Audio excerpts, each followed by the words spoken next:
Assalamualaikum warahmatullahi wabarakatuh. Halo semuanya, nama saya Maulana Kafifi.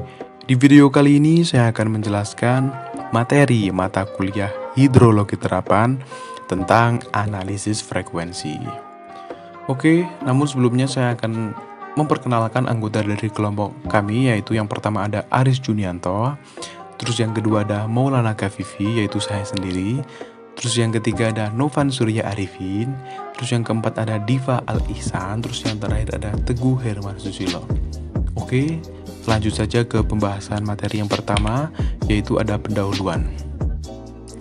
Dalam melakukan analisis hidrologi, sering dihadapkan pada kejadian-kejadian ekstrim, seperti banjir dan kekeringan.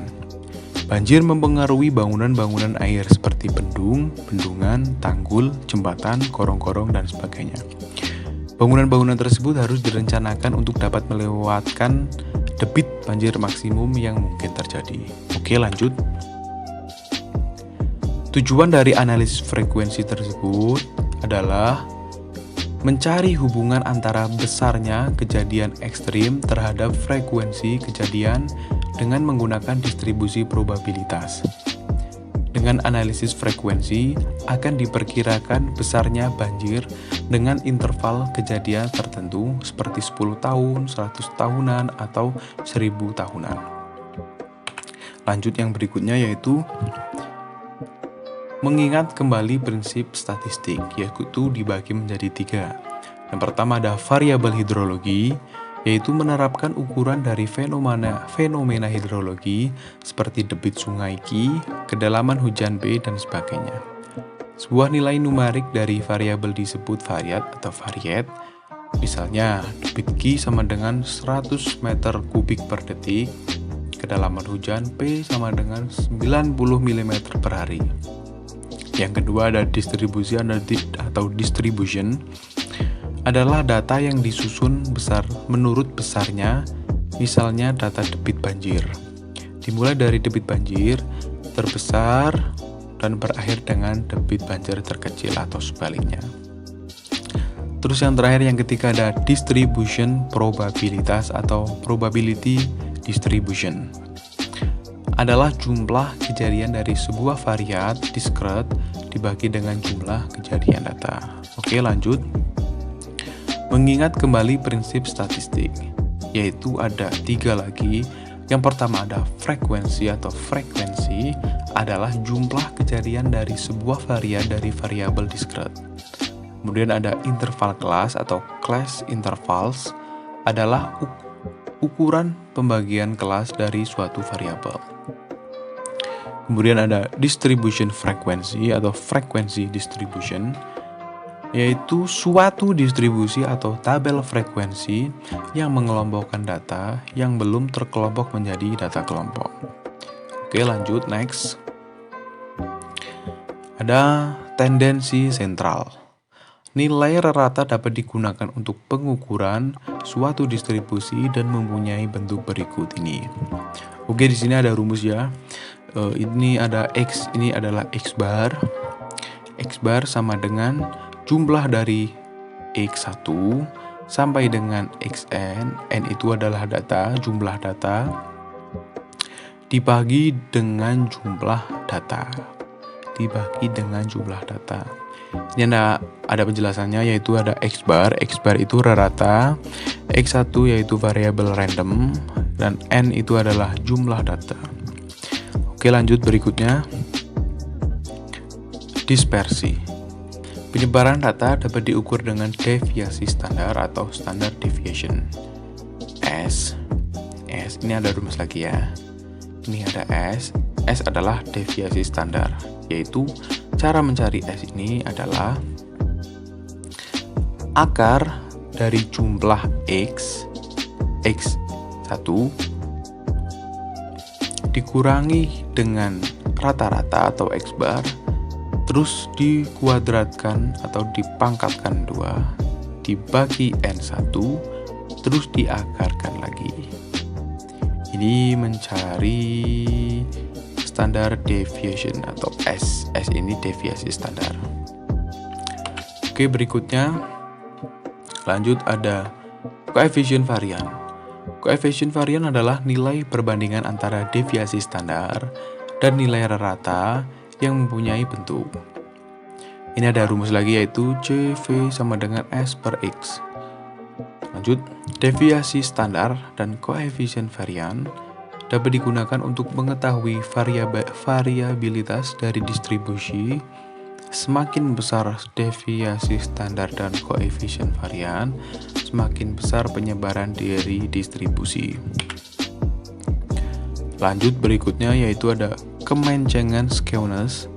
Kemencengan skewness adalah dapat digunakan untuk mengetahui derajat ketidaksimetrisan atau asimetri dari suatu bentuk distribusi. Di sini ada rumus lagi yaitu ada A sama dengan jumlah data dikurangi X bar terus dikuadratkan atau dipangkatkan 3 terus dibagi N kurangi 1 dikali N kurangi 2 terus nanti ketemu A ini. Ada koefisien kemencengan asimetri diberikan oleh bentuk sebagai berikut. CS sama dengan A per S pangkat 3. Oke, selanjutnya yaitu ada koefisien kurtosis. Untuk mengetahui apakah sudut kurva tumpul, normal atau runjing, nilai CX, nilai CK sama dengan 3 sudut. Normal CK kurang dari 3, runcing dan CK lebih besar 3 atau tumpul. Ini ada rumusnya yaitu CK sama dengan jumlah data dikurangi rata-rata dipangkatkan atau dikuadratkan 4 dibagi N per N dikurangi 2, N dikurangi 3, terus S dipangkatkan 4. Oke, lanjut. Ini ada contoh soal ya. Contoh soal yang pertama adalah diketahui data debit maksimum tahunan di Sungai Serang, Stasiun Godong, Jawa Tengah dari tahun 1951 sampai dengan 1975 seperti ditunjukkan pada tabel 7.1. Hitung nilai rata deviasi standar dan koefisien kemencengan. Oh, ini berarti mencari deviasi standar dan koefisien kemencengan yang ditujukan pada tabel 7.1. Mari kita buka tabel 7.1 ini. Di sini ada tabel 7.1 debit maksimum tahunan Sungai Serang di Godong. Ini ada tabelnya, ada datanya. Ini ada tahun dari 1951 sampai dengan 1975. Ini ada debit maksimum, ada debit maksimum, ada debit maksimum. Oke, lanjut. Kemudian ada penyelesaian dari soal yang tadi dijelaskan. Bentar, penyelesaiannya adalah hitungan ditunjukkan pada tabel 7.2. Kolom 1 menunjukkan tahun pengamatan data, kolom 2 menunjukkan debit maksimum tahunan. Nilai rata dihitung dengan menjumlahkan kolom 2 dan dibagi dengan jumlah data N sama dengan 24. Jadi jumlah datanya itu N sama dengan 24. Di sini ada rumus lagi yaitu X bar sama dengan 1 per N jumlah dari data X dibagi jumlah dari N sama dengan 1, yaitu 15,858 dibagi 24. Ketemunya 660.000,75 meter kubik per detik. Oke, lanjut dari kolom yang ketiga yaitu menunjukkan selisih debit terhadap rata X1 dikurangi X bar. Ini X bar ya, ini X bar. Kolom 4 menunjukkan kuadrat dari selisih aliran X1 dikurangi atau min pangkat 2 atau kuadrat. Terus varian merupakan penjumlahan dari kolom 4 dibagi dengan n plus 1. Ini ada rumusnya, ini mencari kolom 3 ya.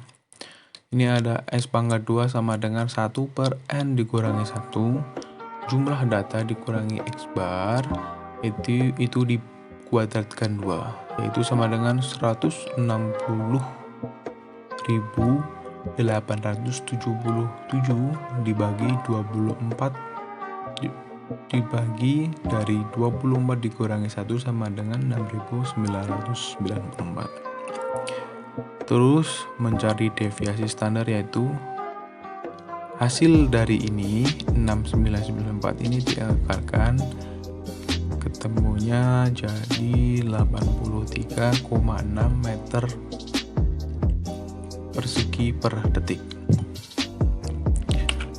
Oke, selanjutnya ada dispersi. Koefisien varian adalah nilai perbandingan antara deviasi standar dan nilai rata yang mempunyai bentuk, ini rumusnya C V sama dengan S per E sama dengan 83,318 dibagi 661.125. Ini ketemunya 3,472. Mencari kemencengan dihitung dengan menggunakan persamaan 7.5, yaitu penjumlahan dari kolom 5 dikalikan dengan N. Dikalikan ini ya. Ini ada N sama dengan jumlah data X dikurangi X bar pangkat 3 dikurangi N kurangi 1 dikali N kurangi 2. 24 dikali 23, 24 dibagi 23 kali 22 dikali 10.420.504. Ini ketemunya 490.253. Oke, next selanjutnya. Koefisien kemencengan dihitung dengan persamaan, yaitu C S sama dengan A per S pangkat 3. 494.253 dibagi 83,6 pangkat 2, yaitu ketemunya 0,845. Terus dari tadi yang saya jelaskan itu, menghitung itu, terus nanti ada tabel ya, tabel debit maksimum tahunan dari Sungai Serang Godong. Ini adalah tahun debit maksimum. Ini ada contoh pertama, contoh kedua, dan contoh ketiga cara menghitungnya.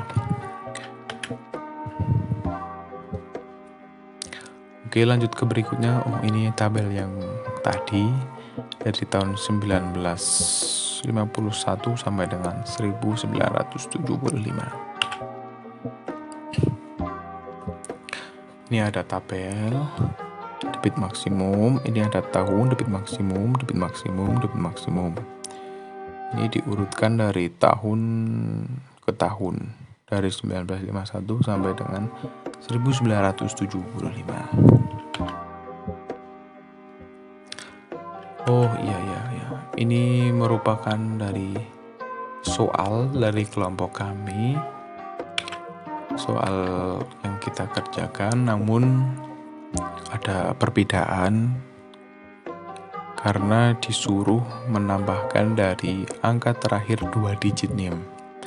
Ini yang tadi kan kalau nggak salah 800 berapa ya? Bentar. 895 ya. 895 karena ini perintah soalnya harus ditambahkan dengan angka digit yang paling belakang, diambil 2 digit ya maksudnya. Nah, tadi 895 ditambah 18 sama dengan 913. Ini semuanya debit maksimumnya. Ini ditambahkan dengan 2 digit terakhir di belakang NIM itu NIM saya 18, jadi ini semuanya ditambah 18. Ini ditambah 18, terus ketemunya ini dari tahun 1951 sampai dengan 1975. Oke, lanjut.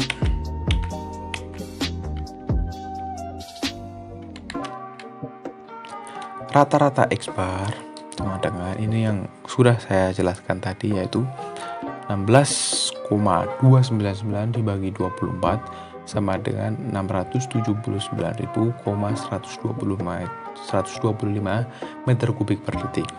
Ini mencari deviasi standar, yaitu 159.625 dibagi 24 dibagi dari pengurangan 24 kurangi 1, yaitu sama dengan 6.941,853. Mencari S, deviasi standar, yaitu akar dari jumlah ini 6.941,853 sama dengan 83.318 meter persegi detik.